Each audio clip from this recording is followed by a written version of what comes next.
As of when this video is being made, Big Dipper at Luna Park Sydney is the only operating Intamin single rail in the world. That will change in 2024 when Walibi Rhône Alps in France opens up their Intamin single rail. It is currently under construction, but this was the prototype. It opened up at the very end of 2021, features 2 launches, 2 inversions, a couple airtime pops, some bank turns, and overall is a family thrill coaster. That's one of the big differences between this and the single rail coasters by Rocky Mountain Construction, the Raptors, which I'm sure a lot of you are pretty familiar with. I know when Intamin first came out and said, hey, we're doing single rail coasters, people were like, oh, they're ripping off RMC. And while you can certainly see how they've taken inspiration from them, this single rail feels very different from the single rails by RMC. So I'm going to do my best to walk you through the whole experience, tell you what it's like to ride an Intamin single track coaster, tell you if it's worth it to go down to Sydney to check this thing out, and also go into what I think the future of Intamin single rails should look like. But first, let's do a little backstory on Big Dipper. This is actually the 3rd Big Dipper roller coaster to open up at Luna Park Sydney. If you're unfamiliar with this park, it's located literally in the heart of the city, right on the harbor next to the famous bridge. You can actually see the Opera House from this park. It opened up in 1935. The first Big Dipper actually opened with the park that year. It was an old-timey wooden coaster, closed in 1979. And then they added a second iteration, which was relatively short-lived, only opened for about 6 years. It was an Aero custom looper. And funny enough, it is still operating to this day, but at a different park in Australia. You can currently experience it at Dreamworld as Gold Coaster. So this new Big Dipper is located in the same plot of land, pays homage to the original. As you're walking through the queue, you'll see some cool artwork depicting that second version of Big Dipper. And as you can see, this is a very different take on that attraction, but each version is completely different from the previous. So this is the new standout coaster at this park, but what's interesting is you can't actually see it from like half of the pathways in this place. The ride is raised up onto what is like the second level at Luna Park. So because of the heights of some of these buildings, it actually completely covers up the attraction. The only times you can really see it is when you're in the back half over by like the boomerang and the frisbee. The layout sprawls out into like 2 halves. So what you're seeing here is the highest point. This is what comes right after that second launch. And it's actually a really fun coaster to watch going around. It's a very pretty ride. I love the backdrop too, right up against the buildings. When you actually go to ride this thing, you're going to go up these stairs past some of that artwork I was telling you about, and you're going to go through this really long, windy queue. It is a long walk to the station,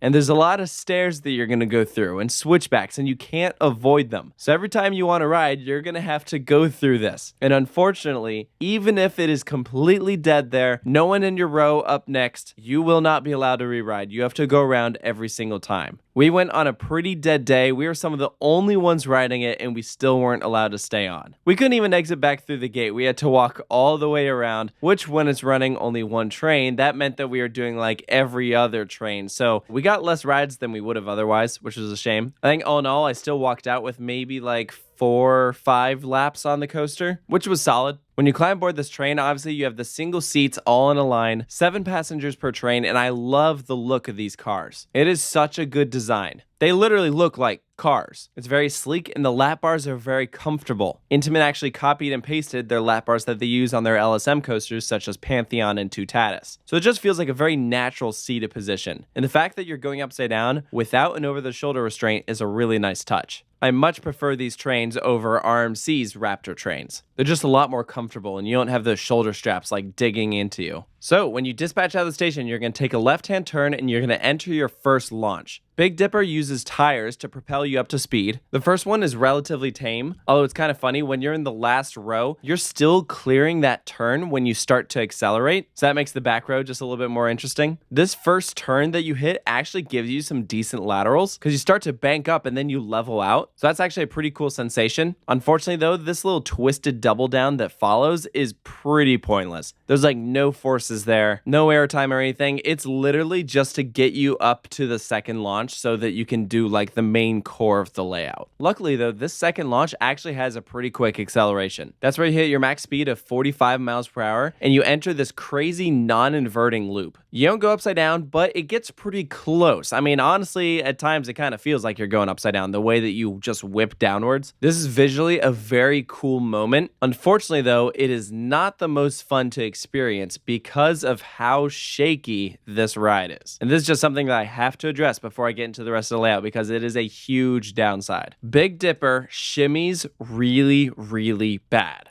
It is much more noticeable in the back, but in the front you still feel it too. Take a look at this back row view. You can literally see the seat in front just shaking side to side the entire ride. And this big twisted element right here after the second launch is by far the most noticeable, especially in this valley. It is so rough there during some of the positives. It like actually gives you a headache. It's for that reason alone that I do not enjoy the back row on Big Dipper. If you're gonna ride this thing, ride as close to the front as you possibly can. The further back you go, the rougher it gets. And honestly, the front is pretty shaky too, but at least up front you can like somewhat enjoy the elements. When you're in the back, it's almost impossible to focus on anything else other than everything around you violently jostling side to side, which is a shame because this is not a bad layout at all. I don't know if it's the trains or the track or a combination of the two. If it is the trains, I hope they're able to figure it out because, again, they're really comfortable to sit in. But if they don't ride well, then that's something they gotta get sorted out. Just from watching how this train goes around the course, it seems like most of its weight is towards the bottom. The top part near the headrest just seems very, very light. So maybe that's part of what causes it to shake so much. As long as they're able to figure this out and get it sorted before the next one opens up at Walibi Rhone Alps, then we'll be good. Again, this is a prototype, so I'm not surprised that it has some sort of issue. That's very normal for a first of its kind. But geez, yeah, big downside with Big Dipper. So getting back to this layout, the first real inversion that we have is a Sidewinder. That's as you're rising out of that really rough spot, you turn to the left and then enter this airtime hill. That is the single best moment of airtime on this ride. This is the hill that is sending you from like the front half of the coaster into this back half where it's just a twisted spaghetti bowl of track. You whip to the left, pass under a section of track, go around this bank turn that goes up against the station building. Then you have your second inversion. This one is a corkscrew. And then you bank to the left and then you hit the brakes. It is a very, very short ride. Although they did fit in a decent amount of track considering the space they had to work with, but it is over before you know it. That being said, I was pretty impressed with the ride's pacing. It's a build-up after that first initial launch, and it is nonstop till the end. Unfortunately, though, it lacked the punch that I was hoping for. And I think that really comes down to expectations. This is, again, a family thrill coaster. And I think when you watch these on-ride videos, it looks a little deceiving. It looks like some of these turns and transitions would be really whippy, that it would be a thrill coaster. But it is not. The whips aren't really whips. It doesn't throw you in a particularly strong way. And so when I got off the ride, roughness aside, I was overall underwhelmed. You know, I've ridden a lot of the RMC single rails, and so I think part of me was thinking that this was going to be Intamin's take on that, and really it's not.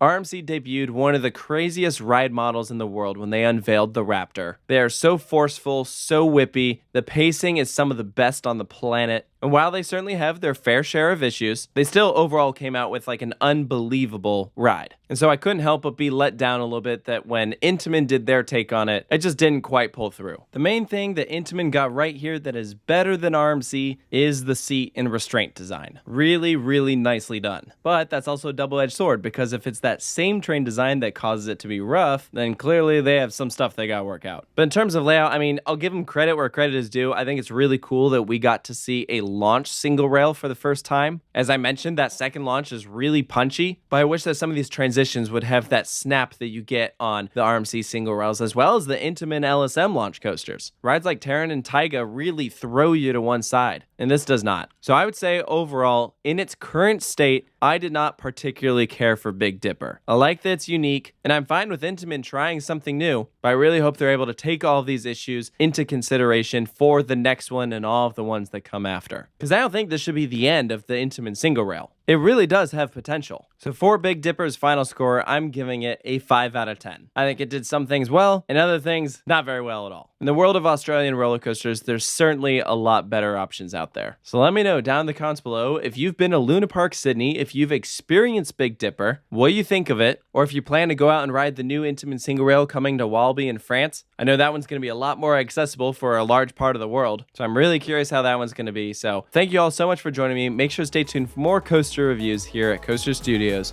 and I'll see you next time.